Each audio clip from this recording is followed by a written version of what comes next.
പ്രിയ പ്രേക്ഷകാः, അത്ര മേൽപ്പത്തൂർ നാരായണ ഭട്ടപാദേന വിരചിതാത് ശ്രീമൻ നാരായണീയാത് ഏകാദശ ദശകാത് സമുദ്ധൃതഃ സപ്തമഃ ശ്ലോകഃ അഹമത്ര പഠാമി.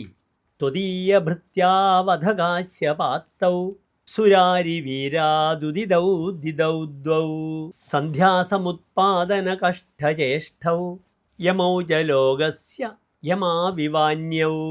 അധ ശ്ലോകസ്യ പദച്ഛേദഃ.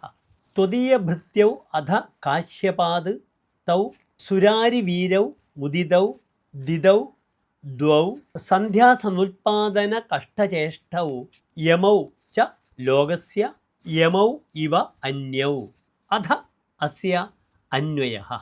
അധ ത്വൗ ത്വദീയഭൃത്യൗ കാശ്യപാത് ദിദൗ ദ്വൗ സുരാരിവീരൗ മുദിതൗ സന്ധ്യാസമുത്പാദനകഷ്ടചേഷ്ടൗ യമൗ ച തൗ ലോകസ്യ അന്യൗ യമൗ ഇവ.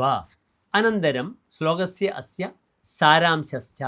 കാശ്യപമഹർഷിः സ്വപത്ന്യാ ദ്വിതീയ സാകം സായം സന്ധ്യാകാലേ കൃതായാം ഗർഭധാരണവേളായാം ഭവദ്ഭൃത്യൗ ജയവിജയൗ ബീജരൂപേണ പ്രവിശ്യ സ്വക്രൂരപ്രവൃത്യാ യമവത് ആചരന്തൗ ഇവ ദ്വൗ അസുരവീര്യൗ ഭൂത്വാ യുഗപത് ജനിം അലഭേതാം. ധന്യവാദः.